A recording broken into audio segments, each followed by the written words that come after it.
The learning objective for this module is to understand how to provide high quality and constructive feedback to your team members so they can be more productive and contribute to your team better. Let's get started. I'm going to discuss some action steps so you can understand how to provide high quality, constructive feedback to help others improve in your team or your organization. The first step is to remember that feedback is a gift. Recent research indicates that 66% of employees want more feedback. And this, I think, extends to all of us, leaders, employees, team members. They want it not only both positive feedback, they also want negative feedback. And specifically, they're looking for feedback that can improve their performance. When delivered effectively, feedback is an opportunity to improve. And the reason why we give feedback is to help others be successful. We're showing them that we're so committed to their success that we're willing to have a conversation that sometimes may be difficult for us, and in the case of negative feedback. Make sure that the feedback you give follows a FAST framework. What we mean by that is that you're doing it frequent, it's actionable, it's specific, and it's timely. Whether or not you have positive or negative feedback to deliver, a general rule to remember is that you shouldn't wait more than 48 hours to provide that feedback. Also, whenever possible, you should give feedback in person, because this minimizes confusion and misinterpretation that could happen when you try to give feedback over email or over the phone or a text message or something like that. And absolutely critical, you should never give feedback, communicate negative feedback in writing.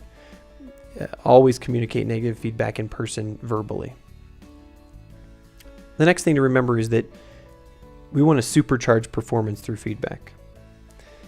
You should use your knowledge of the person who you're giving feedback to decide whether or not you should give positive feedback in public or in private. If you're not sure about this, you should ask them directly. Because some people don't like to be publicly singled out. It doesn't go well with them, and it may actually backfire and minimize the positive reaction or the positive reinforcement that you're giving.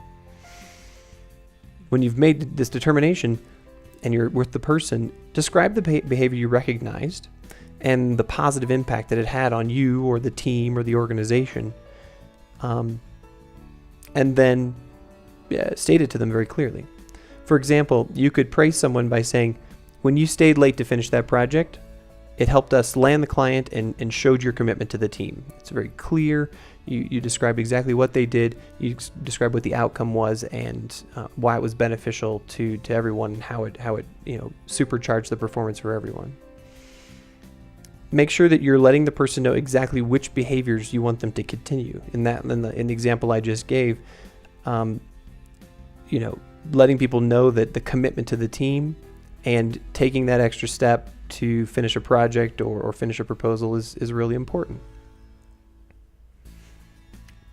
It's always a good rule to remember as well that whenever possible, you should try to give twice as much positive feedback as negative feedback.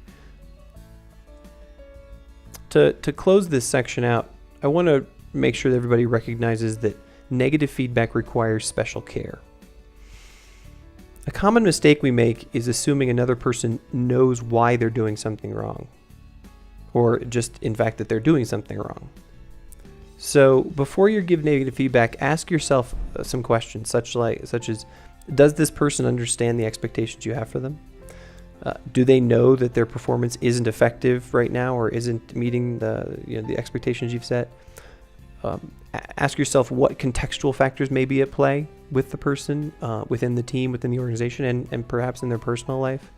And then ask yourself, does this person even care whether or not, do they even care about the outcomes that are happening? Once you've determined that, you should always make sure to give negative feedback in a private setting. We absolutely recommend to never single people out negatively in a public setting. Try to be as sincere as possible, and when you meet with them, explain the purpose of the conversation. Let them know why that you're sitting them down and you're having this conversation. Then provide your feedback and keep it behavioral, describing specifically what you observed and why you needed to have that situation change. For example, you could say something like, in today's meeting, you interrupted me 5 times. You really shouldn't focus on personality traits because, like changing your spouse or your girlfriend or boyfriend, people are who they are, and they rarely change unless they have some act or some internal change that makes them become someone new. So you should keep your comments focused on the behavior and don't convey your opinions about what's behind it.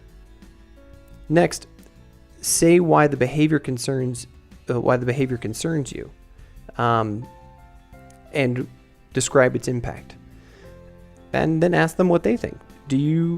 Ask them things like, do you see this as an issue? Or why do you think this occurred? And then remember to actively listen to them. When you're giving negative feedback, you want to make sure that you are really with the person and are receiving their feedback as well, because that's the only way you're going to build trust and be someone that person looks to as a leader and can agree to take next steps to either change the behavior and improve the team. After you're giving your feedback, you should always offer help and ask for ideas about how to change the undesirable behavior. So you could say something like, hey, let's be proactive. The next time we're in meetings, how can we ensure that that you might act differently? How can I help you to make sure that we're going in the right direction? You then discuss the best plan for both of you about how to change that behavior, agree to some action steps to be taken about how to achieve it, and and specific timing, because you want to make sure that you can look back a few days or a week or a month from the time you're having this conversation and say, hey, is this problem still occurring, or have we resolved it? And then finally, if you see this behavior improving, you should always make sure to recognize it and reinforce the changes. We hope you found these feedback essentials useful. Remember, a full transcript of this video is just below, and there's downloadable takeaways that you can use offline. Also, if you wouldn't mind, give us a comment below and tell us how you're giving more feedback essentials in your work every day. Or tell us how we can improve this section. Thanks.